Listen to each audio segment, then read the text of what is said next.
Radhe Radhe friends, परमा एकादशी की बहुत बहुत शुभकामनाएं। आप सभी को श्री हरि विष्णु भगवान जी की कृपा सदैव सब पर बनी रहे। तो आज मैं आप सबको परमा एकादशी की कथा सुनाने वाली हूं और साथ ही परमा एकादशी की पारण का शुभ मुहूर्त भी मैं आप सबके साथ शेयर करूंगी। तो परमा एकादशी की कथा पढ़ने के लिए हाथ में पुष्प लेकर हम कथा पढ़ेंगे। खाली हाथ कथा नहीं पढ़ी जाती है। कथा इस प्रकार से है। धर्मराज युधिष्ठिर ने भगवान श्री कृष्ण जी से विनय पूर्वक आग्रह करते हुए पूछा, हे जनार्दन, अब आप अधिक मास के कृष्ण पक्ष की एकादशी का नाम तथा उसके व्रत की विधि को उसके महात्म्य सहित मुझसे कृपा करके कहो। श्री कृष्ण ने कुंती पुत्र से कहा, हे युधिष्ठिर, इसका नाम परमा एकादशी है। इसकी विधि उसी प्रकार है जिस प्रकार शुक्ल पक्ष की पद्मिनी एकादशी की है। इसके करने से इस लोक में सुख तथा परलोक में मुक्ति मिलती है। इस व्रत में भगवान नरोत्तम भगवान विष्णु भगवान जी की धूप दीप नैवेद्य पुष्प आदि से पूजा की जाती है। इसके विषय में आपको एक पुरातन कथा सुनाता हूँ। हे राजन, सुमेधा नाम का एक श्रेष्ठ ब्राह्मण काम्पिल्य नगरी में रहता था। उसकी भार्या पवित्रा नाम की अति पवित्र तथा पतिव्रता थी। वह ब्राह्मण अपने पूर्व जन्म के कर्मों के कारण अति दरिद्री था। भिक्षा मांगकर अपना तथा अपनी पत्नी का निर्वाह करता था। उस पर भी उसे पेट भर भोजन प्राप्त नहीं होता था। ऐसी हालत में भी उसकी स्त्री धर्म को निभाती हुई पति सेवा करती थी। आए हुए अतिथि को अन्न देकर स्वयं भूखी रह जाती थी, किंतु आवश्यकता होने पर भी अपने पति से किसी वस्तु की कभी याचना नहीं करती थी। अपनी पत्नी की दुर्बलता को देखकर एक दिन सुमेधा ने अपनी पत्नी से कहा, हे प्रिय, धनी पुरुषों से याचना करने पर भी कुछ प्राप्त नहीं होता और गृहस्थ जीवन का निर्वाह धन के बिना नहीं होता है। अतः अब तुम ही बताओ कि ऐसी दशा में मैं क्या करूं। मैं चाहता हूं कि कहीं परदेश में जाकर कोई उधम करूं, कोई अच्छा काम करूं। बताओ तुम्हारी क्या इच्छा है।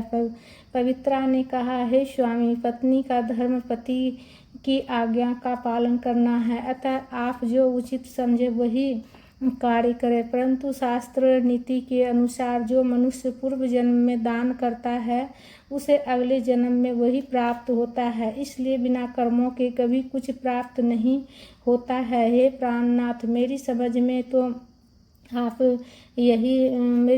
तो अब यही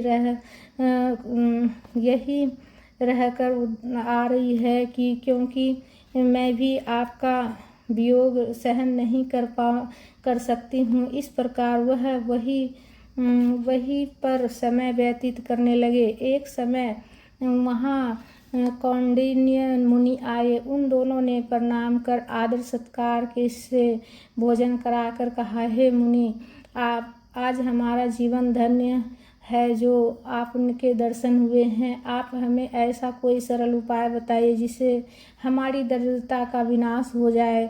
कौंडिन्य मुनि ने कहा, हे पवित्रा, मल मास के कृष्ण पक्ष की परमा एकादशी का व्रत करने से मनुष्य के समस्त दुख दरिद्र रोग पराजय वो पाप नष्ट हो जाते हैं और वह धनवान हो जाते हैं। इस व्रत में भजन कीर्तन आदि करते हुए रात्रि जागरण करना चाहिए। श्री शिव जी महाराज ने कुबेर जी को इसी व्रत के प्रभाव के कारण धनाधिपति बना दिया। इसी परमा एकादशी के व्रत के प्रभाव से राजा हरिश्चंद्र को पुत्र स्त्री और राज्य आदि पुनः प्राप्त हुआ। तब मुनि ने परमा एकादशी की व्रत की विधि पूर्ण रूप से कह सुनाई। मुनि ने कहा, हे पवित्रा, पंच रात्रि व्रत इससे भी अधिक उत्तम होता है। परमा एकादशी के दिन प्रातः स्नान करके नित्य कर्म से निर्वृत्त हो विधि पूर्वक पंचरात्रि व्रत को प्रारंभ करना चाहिए। जो मनुष्य 5 रात तक निर्जल व्रत करते हैं वे अपने माता पिता स्त्री सहित स्वर्ग लोक में वास करते हैं। और जो मनुष्य इस व्रत में 5 दिन तक संध्या को भोजन करते हैं वे मनुष्य स्वर्ग प्राप्त करते हैं। तथा जो 5 दिन तक स्नान करके ब्राह्मणों को भोजन कराते हैं उन्हें समस्त संसार को भोजन कराने का फल प्राप्त होता है।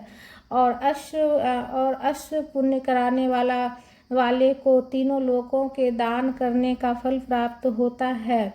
हे पवित्रे, तुम अपने पति के साथ इसी व्रत को विधि पूर्वक करो। ऐसा करने से तुम समस्त सिद्धि को प्राप्त करके पति के साथ स्वर्ग को प्राप्त करोगी।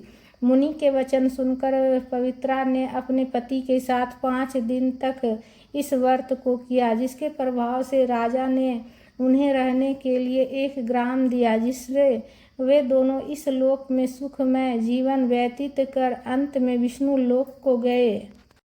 परमा एकादशी कथा महात्म्यम संपूर्ण हुआ। बोलिए विष्णु भगवान की जय। हाथ में जो पुष्प है वो प्रभु के चरणों में समर्पित करेंगे। और पारण का क्या विधि है और पारण का शुभ मुहूर्त क्या है एक बार नोट कर लीजिए आप सब। पारण कैसे करना है तो देखिए, सबसे पहले जल और तुलसी पत्ता ग्रहण करके ही पारण की जाती है। और ब्राह्मण को कुछ सीधा दान जरूर से जरूर करना चाहिए उस दिन, एकादशी के अगले दिन। तो पारण का शुभ समय है 12 जून को सुबह 5:23 से लेकर 8:10 तक पारण का शुभ समय है। इसी बीच में पारण कर लीजिएगा, शुभ मुहूर्त है। और 11 जून को व्रत रखी जाएगी, 12 जून को 2026 में पारण की जाएगी। तो कथा फ्रेंड्स, कथा को ज़्यादा से ज़्यादा शेयर कीजिएगा, लाइक कीजिएगा। चैनल पर नए हैं तो चैनल को सब्सक्राइब कर लीजिएगा और कथा को ज़्यादा से ज़्यादा शेयर कीजिएगा। और विष्णु भगवान जी की जयकारा जरूर से ज़रूर लगाइएगा। राधे राधे।